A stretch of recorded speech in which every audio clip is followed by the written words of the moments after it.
So, yan. Next nating, kukunin is si class mark. So, basically, si class mark is yung upper boundary plus the lower boundary divided by 2. So, basically, ganito lang yan. So, try natin dito sa first row. So, 26 divided by 18. Tama ba? Joke lang. Sorry. Hindi pala divide. So 26 plus 18, then we're gonna divide it by 2. So, try natin sa calculator. So, 26 plus 18, then i-divide natin by 2. So, yan. So, pareha siya naman. So, magiging sagot is 22. 22. Yan, parehas naman siya dito sa class mark natin. Okay? Alright.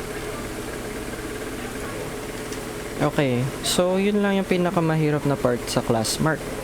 Next, kapag nakuha mo na tong unang class mark na to, so si 22, so nakuha natin yung 26, dito natin nakuha yun. So 26 plus 18 divided by 2. So nakuha natin si 22. Ngayon nakuha na natin si 22. Ang gagawin na lang natin sa 22 para makuha tong mga sunod is to just add 9. Saan galing yung 9? So yun yung class size natin. So, yung class size, idadagdag lang natin sa 22 para ma-fill out yung the rest. So, 22 plus 9, 31. Plus 9, 40. Plus 9, 49. Alright. Plus 9, 58. Oops, pangat ng 8 ka. Kasi natin yan. 58. Plus 9, 67. Plus 9 again. Oops, natatakpan guys. Yan. So, plus 9, magiging 76. So, tingnan natin kung parehas ba sila dito sa class mark natin. So, 22 tama. 31 tama. 40, 49, 58, 67, and 76. So, yan. Perfect. So, yun lang yan basically sa class mark. So, madali lang siya guys. Okay? Next. So, next, dito naman tayo sa RF percentage or relative frequency percentage. So, si relative frequency is basically just N. So, itong N. So, ito si N divided by the frequency ng row times 100. So, 100 kasi kakunin nga natin yung frequency. So, try natin dito. So si N, tama ba? Ay, baliktad. So, si frequency natin sa row, so this one, si 2. So, next is divided by 40. Okay? So, lagay natin siya sa parenthesis kasi yan muna yung kailangan ko. So, 20 divided by 40, tapos i-multiply natin sa 100. So, try natin sa calculator natin. So, 2 divided by 40 times 100. So, the cumulative frequency for this row or this class na 18 to 26 is 5%. So, burahin na natin. Talagay natin si 5%. 5%. Nice. So, dito naman tayo sa sunod na row. So, si 1. So, 1 divided by 40. Lagyan natin sa parenthesis. Times 100. So, try natin sa calculator natin. So, 1 divided by 40 times 100. Yan. So, 2.5. So, 2.5 yung percent niya dito sa class na 27 to 35. So, 2.5%. So, basically, ganun lang naman yun. So, yung total, so, yung frequency ng group divided by the total number of data multiplied by 100. So, yan. So, try lang natin dito sa lahat. So, kita naman natin dito. So, always pala dito. So, hindi ko lang sure sa inyo, pero tingin ko, 1 decimal point. So, 5.0, tapos dito 2.5. Okay? So, dapat laging may 1 decimal point. So, try ko lang isolve lahat ng ito. Okay? So, kayo rin. Try nyo rin on your own. So, ayan. So, nasolve ko na sila lahat. So, after nyo masolve lahat sila, so, just to double check, ang gagawin nyo is i-add nyo sila lahat. Tapos, kapag na-add nyo sila lahat, tas equal nila 100, so tama yung pagkasolve nyo. So, try natin. 5 plus 2.5 plus 12.5 plus 20.5 plus 37.5 plus 15 plus 7.5. Ayan, so may nasobra ako ng isa. Wait lang. Okay, so mali ako ng solve dito sa 20. So, burahin natin to. So, yan, tignan nyo. Na-catch niya. So, ang naging sagot is 100.5. So, tinignan ko. So, yan. So, yan. So, be careful lang din, guys, para hindi kayo nalita. So, dito pala ay 20 lang. So, 20.0. So, try ulit natin dito. So, dito sa calculator, ibahin lang natin si 20.5. So, that was my mistake. So, yan. So, tama na. So, magiging 100 na. So, its total niya is 100. So, yan. That's all for relative frequency. So, yan. Next natin, ang last two na kailangan sa table is si CF less than, it's si CF greater than. So, CF means, cumulative frequency. So, madali lang naman yung si cumulative frequency. So, basically, ipag-a-add mo lang ng ipag-a-add itong mga frequency. So, ito, 2, 1, 5, 1, 15, 6, 3, para makuha yung mga sagot dito.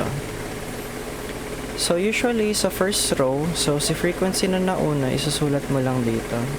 So, lagay natin 2. So, si 2. Ngayon, para makuha natin yung sa sunod na row, ang gagawin natin is to add the next row. So itong previous frequency na 2, i-add natin si 1. Okay, so 2 plus 1, so 3. So, yan, parehas naman dito.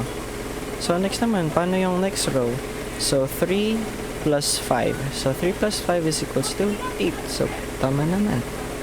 Next, 8. So, para makuha natin itong susunod. So, 8. So, previous one muna. So, 8. Tapos, yung 8 dito sa sunod. So, 16. Next, 16. Para makuha yung susunod. So, 16 plus 15 is equals to 31. Pag-a-add mo lang. Si 30. So, next, si 31. So, paano makuha sa sunod? Dito. So, 31 plus 6. So, magiging 6 to. Next, lastly, si 30, oops, mali pala. Hindi ko napag-add, sinabi ko lang si 6. So, 31 plus 6, so magiging 37. Next, 37 plus 3 is equals to 40. Ngayon, malalaman mong tama ito kapag yung last number dun sa column is kasing number nitong total frequency nyo. Okay? Basically, ganun lang. Dito sa lower cumulative frequencies. So, ito yung tawag dito. Lower. Okay? For me, hindi ko alam kung anong tawag sa inyo. Next. Si upper cumulative frequency naman. So, basically, dito is madali lang din. Pero, imbes na nag-a-add, magma-minus tayo. Okay, so sa first row lagi ni upper cumulative frequency is yung lowest, is yung nasa pinakababa. So ito, ilalagay lang natin yan dito. Okay? So burahin lang natin ang pangatin yan. Okay. So, oops, so isusulat lang natin dito si 40. Yan. So yan yung first value. Ngayon, para makuha natin yung next value, ima-minus lang natin itong katapat niyang lower frequency. So, 40 minus 2 is equals to 38. So, parehas ba siya? Parehas naman. Okay. Next. So, para makuha naman natin itong pangalawa, so, imbes na katapat naman, ito namang sasunod.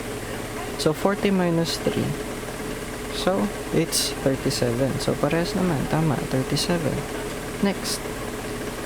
Paano naman natin makuha itong susunod? So, 40 minus 8. So, that's 32. So, parehas pa. Tama. So, 32. Next. Susunod. So, 40 minus tong, minus tong 16. So, 40 minus 16. 40 minus 16. So, equals to 24. So, parehas ba siya dito? Tama, parehas naman. Next, 40 minus 31. So, 40 minus 31. So, sulat na 40 minus 31. So, it's equal to 9. So, parehas lang siya dito sa table na given. 9. So, lastly, 40 minus 37. So, 40 minus 37 is equals to 3. So, yan. Parehas ba siya? So, yan. Parehas. So, basically, that's it. That's how you make a frequency distribution table. So, gagawa ulit ako ng sunod na example dito, pero hindi na siya masyadong detailed. So, basically, walkthrough na lang siya. So, basically, ito lang yung step by step lang talaga ng pagkagawa ko ng table. Okay? Okay.